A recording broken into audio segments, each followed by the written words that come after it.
Praise God, give thanks to the Father in all that you say and do. Well, amen, amen, sing glory, hallelujah. This has been May, and I want to thank you for being with us as we again seek the old past. I'm glad that you're here. If you've never joined us, then this is a very opportune time for you to have done so. And if you've been with us in the past, we appreciate it. And you know that this time together starts something new. We are going to begin a study of the book of Genesis. I have in my hand the work guide, study guide, that is available to you. If you have not yet ordered yours, it's not too late. In fact, anytime during our study together, you can request your copy of this book or a copy for someone else that you can give that to and encourage them to come study with us. We'd love to have them. And so what, again, we're going to do is we're going to study in some detail the book of Genesis. Now, what we're going to do this time, as promised, we are going to go all the way through the Bible. And you might think, now, I just don't see how you can do that. Just hold on. That's what we intend to do. And I hope it'll be helpful. See, what we want to do is not just study the book of Genesis. That's what we're doing. But we want to see in our study that the Bible is not just a hodgepodge of various stories and verses and wise sayings, but it is one consistent, harmonious story. It is an unfolding of God's plan for the redemption of man. I guess I marvel at the very idea that God so loved the world that He gave His only begotten Son. And here's why I say that particularly. It's that God knew before He ever created the world that man was going to sin. And ultimately, He would have to send His Son to come and redeem man. See, before Genesis, before that first recorded instance of time, in the beginning, God created the heavens and the earth. Even before then, God knew what was going to happen. And yet He did it anyway. Can you imagine, as a father, as a mother, can you imagine knowing that what I'm about to do is going to cost me dearly? And yet He did it anyway. Well, why? For God so loved the world. In Romans 5, verse 8, says that God demonstrated His own love toward us, and that while we were yet sinners, Christ died for us. I can't explain the kind of love God has for mankind, but He does, and I am so glad. And so as we start our study now in the book of Genesis, let me introduce you a little bit further into our study guide. Again, I hope you have yours. If not, watch for the information that will be coming from time to time on your screen, and just order it, and we'll get that right out to you. No cost at all. You know, I'm glad that I get to do what I love to do. Now, I love to preach, but I love to teach. And this won't be preaching per se. This will be teaching. Now, you know, I guess the disadvantage is I wish you were right here with me, and that we could talk back and forth together. I like those kind of classes. That's the way I try to do when I'm teaching at home in our congregation, or if I'm teaching someone in the privacy of their own home. I try not to do all the talking. You know, I want to hear back from what others have to say. And in light of that, why not take that phone number, that email address, or the regular mail address, send us a question.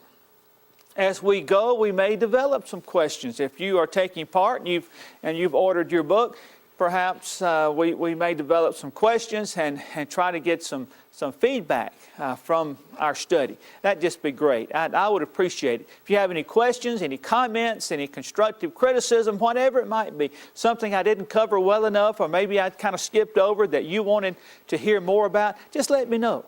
Now, this is our study. This is our time together. And we want to make it that. I don't want to be up here just preaching, just lecturing. So the format sort of calls for that, the lecturing part. I want to hear from you. I'll appreciate it if you'll send that question or that comment to us. And it'll make our study better, I believe. So let's notice in our workbook now. Did you notice here that there's a detailed outline of Genesis. And as you look at your book, you'll notice that we start out with the creation stories and then the flood and so on. There's some wonderful stories in Genesis. And if you've looked down that list, I wonder how many of these look familiar to you. Well, if they don't look familiar now, I trust they will when we finish. And if they already are familiar, I hope that you'll brush up on your knowledge and maybe add some things to what you already know about the Bible. And then when you come to page 1 here in your study guide, it talks about the Bible story.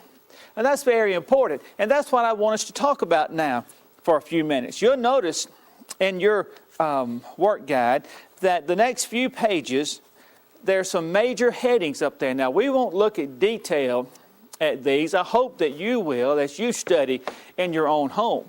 But what we want to do now is we want to go all the way through the Bible. And what I again want you to see is the Bible is just one book.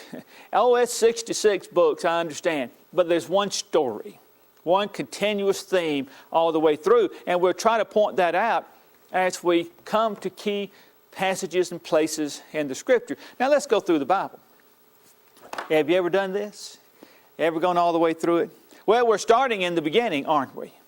And what I'd like for you to do, even if you have your workbook, maybe close it just for now. And I want us to use our minds a little bit. A little bit of memorization, you might say. Now, we'll do this all along as we study. This won't be the only time we do this, not in this detail, but we'll touch on this as we go. Repetition is a great way to learn, isn't it?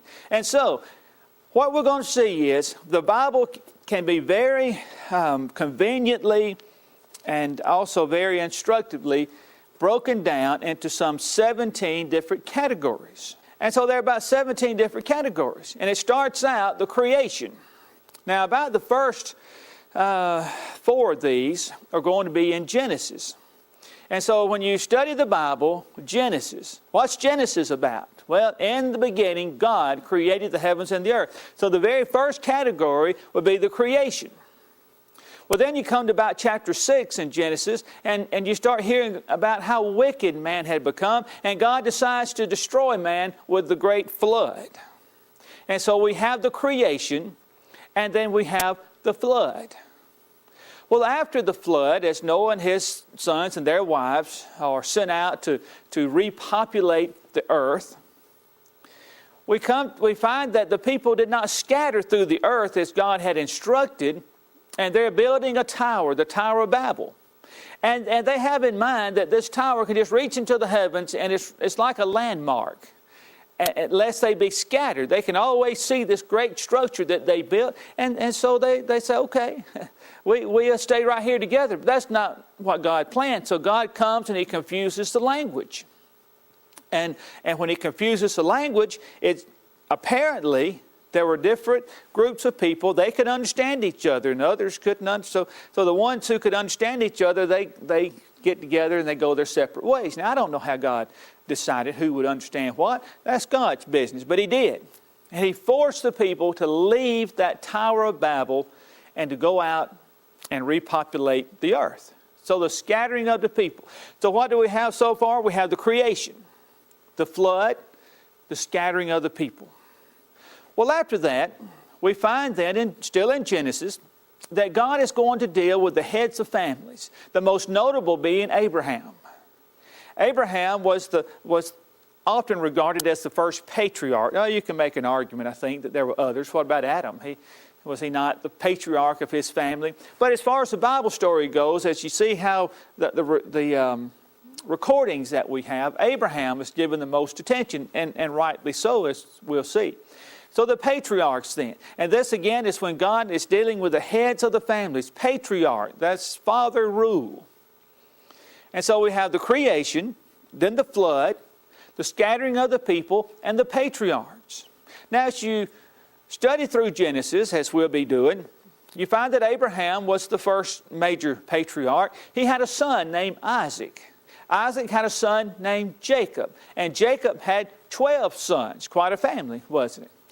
Well, out of Jacob's 12 sons, his next to the youngest would be sort of the centerpiece of those as far as the Genesis story goes. That's Joseph. And so what do we have now? We've got the creation. Remember what's next? The flood. Then the scattering of the people. Then the patriarchs. Well, then after the patriarchs, and we get to Joseph, Joseph brings his family to Egypt because there is a severe famine. And so he brings his family from really the land of Canaan down to Egypt. And while in Egypt, they just are blessed by God, and they are growing and they're multiplying. There are 70, 75 people that go down into Egypt, and they're just exploding. So much so that Pharaoh gets a bit nervous. He's afraid of them. And so he puts them into hard labor. And so we find them in Exodus now. We find them in Egypt. We're about to get to the Exodus. They cry out to God, and God sends who? Sends Moses, doesn't he? And Moses is to go to Pharaoh and say, let my people go. God says, let my people go. Great story there, isn't it? Well, now we've left the book of Genesis and we are in the book of Exodus.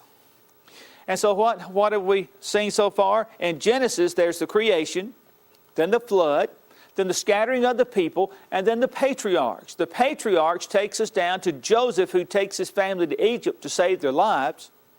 They grow and they multiply, but then they are oppressed. They cry out for a deliverer. God sends Moses. And through Moses, there is a great exodus of the people from Egypt. Now they're going to Canaan. You may have a song in your songbook that says, to Canaan's land I'm on my way, typifying our journey from earth to heaven.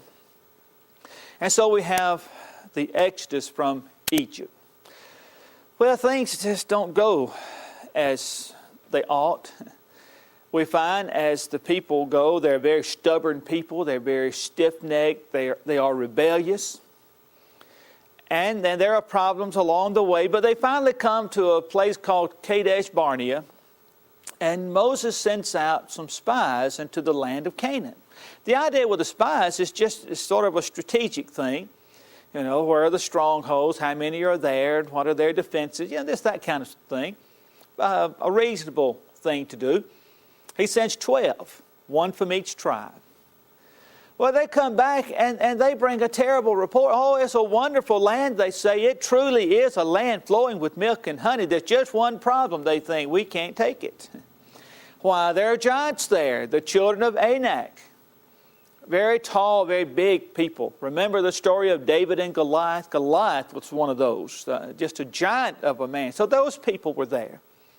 And they bring a bad report to the people, and they discourage the people. And God was so angry, in fact, he was ready to destroy them, much like back when Aaron was talked into making that golden calf. That's another story. But very angry.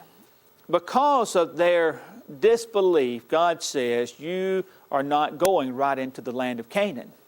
First, you are going to wander in the wilderness until the generation that said we can't take the land, until they all die out. All those that were numbered at Mount Sinai back when they had first left Egypt, when they're all gone, then you can go. So for 40 years, their sentence was to wander in the wilderness. And that brings us to that category. So let's go back a minute.